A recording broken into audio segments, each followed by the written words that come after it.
Back for another edition of Tider Insider Post-Practice Update. I'm Brandon Kamerman of WVUA 23 with Rodney Orr of TiderInsider.com. Another night practice. We're here in front of the Malmore Athletic Complex, the Alabama football team practicing behind us. We're 2.5 weeks away from week one. Yeah. How crazy is that? Can you believe it? I mean, wow. And the team? The energy is up there. They're getting ready for, obviously, we're going to start game planning here pretty soon. Tonight, though, I think a couple notable faces that we saw out there practicing. One is Jamie Mosley. We expected him to come back soon. He was out with an injury, missed a couple practices. He was back out there in a red jersey, practicing as usual. And then also maybe a bit of a surprise to some was Daniel Wright, the safety number 3. There's talks out there that he might miss the season, that he had a real serious injury. Well, he was out there, not in a black non-contact jersey. He was just out there practicing as normal. So some good faces to see out there on defense. Yeah, certainly. I was a little surprised to see Daniel Wright, because, again, it seemed like it could be a possible surgery. We'll see what happens as that transpires, but certainly good to see him back out on the field. Of course, Xavier McKinney has been back out on the field, the other safety that we really like a lot. And then, but also, Brandon, when you look at Jamie Mosley out there, you saw him going through the drills, did not see any ill effects of that shoulder that he had been kind of suffering from. So that was good to see as well. As expected, Najee Harris not out there at practice. He was expected to miss at least a couple weeks, so we're not expecting him back this week, although anything can happen, as we saw with Daniel Wright. But he wasn't out there. Now, the guys who are going to be blocking for guys like Najee Harris, the offensive line, we've seen some shakeup there just in terms of how they're practicing them, who's where. One notable person that I'd like to point out is Alex Leatherwood practicing at guard. Again, that doesn't mean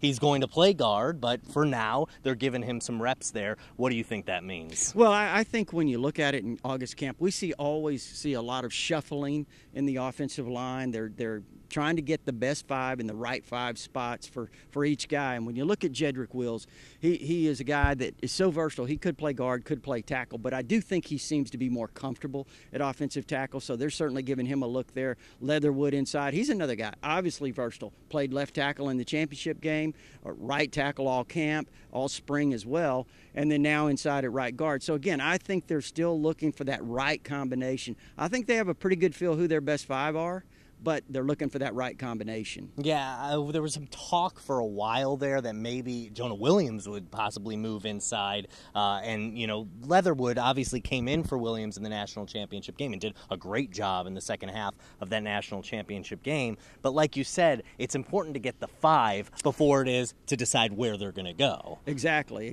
Right now, it's pretty much the same as it ended spring practice, except on the right side, those 2 guys have flipped. Wills is at right tackle tonight. Leatherwood inside at guard, Pierce Baker at center, and of course Lester Cotton still at left guard, and Jonah Williams at left tackle. Sticking on offense, we mentioned Najee Harris out of this practice. Let's talk a little bit about the quarterbacks. We've addressed them plenty throughout this fall, but obviously we kind of just want to keep an eye on where they're at. What did you see today? A lot of times what happens in these media viewing periods is people go back and report what the rotation was. And again, I don't know that it's really that meaningful, but if you did notice tonight when they were working with the running backs, the quarterbacks and the running backs together, Tua was taken the first round, then followed by Jalen and Mac Jones. Now again, what does that mean?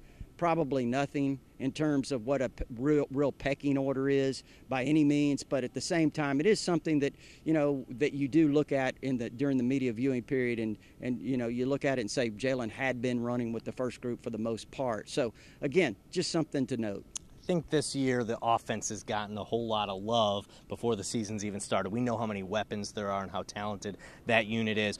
I think you've been quick to point out the defense is pretty good too. Yeah. And there's some good players on defense. I was watching defensive line training today, and Coach Kuligowski, obviously a guy with a great track record, he brings sort of a different mentality to this defense, and really a guy who wants to teach. And at least for now, from what we've been able to see, he's out there working individually with each player, and he takes time to teach them and really seems to be to enjoy the teaching aspect of his job. Yeah, that's the one thing that kind of jumped out at me today. Of course, Craig Kuligowski, the new defensive line coach, was at Miami last year, was at Missouri for all those years, had a ton of success, Brandon. I mean, his fronts have created a lot of tackles for losses, sacks, a lot of very disruptive defensive fronts. So it's kind of interesting to see how he brings this defensive front along. And you were right. I think the one thing that jumped out at me was he's not really a screamer or a yeller, but just, really kind of quietly goes about instructing.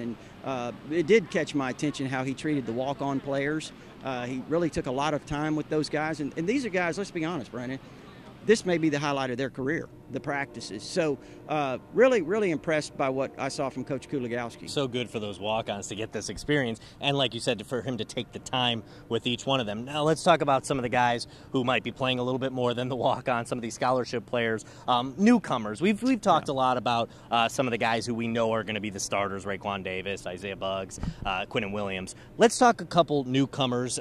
First, I want to start with Christian Barmore, a guy who, is just on campus. He's young, he's talented, but could play a role certainly throughout his career and has a lot of upside. He really does. I look at him physically, and he got here kind of later in the summer, so he hasn't been in the Scott Cochran program very long in terms of the strength and conditioning.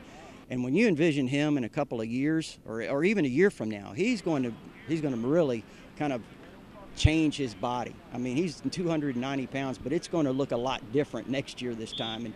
And so he's got a great frame. And I look at Quinnen Williams. You mentioned Quinnen Williams, guy that's projected as a starter. And you look how far he's come over the last year and a half. I mean, he looks so much different tonight looking at him on the field than he did, say, a year and a half ago. So, Scott Cochran's program certainly is going to develop some of these younger guys. Another example, Fedarian Mathis, a guy that's a redshirt freshman, and looks really good. I mean, Brandon, he has come so far over the last year when he redshirted to where he is now. You see the lower half of his body's filled out. Fedarian Mathis looks like a different kind of player. I think you're going to see some, in terms of the depth, guys like Fedarian Mathis making a big impact. Another guy who could provide some depth is junior college transfer Tavita Musica, he's got some girth. He's big. He's a big guy. He's big. A guy who's probably going to play inside most of the time. You think he has a chance to make some hay this season? He really does, because he's an inside plugger. That's what he is, Brandon. I mean, you line him up. He's 340 pounds, 6'1". He looks like you would expect a 6'1", 340 pounder to look.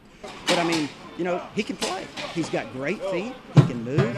Big, strong guy. I mean, he's going to be a guy on the interior that's going to be a plugger. All right, well, again, I say don't forget these defensive linemen and this talent on defense. Everybody's so excited about the offense, and they should be. But this defense is pretty good, too. For Rodney Orr, I'm Brandon Kamerman. Thanks so much for watching. We'll be back again soon.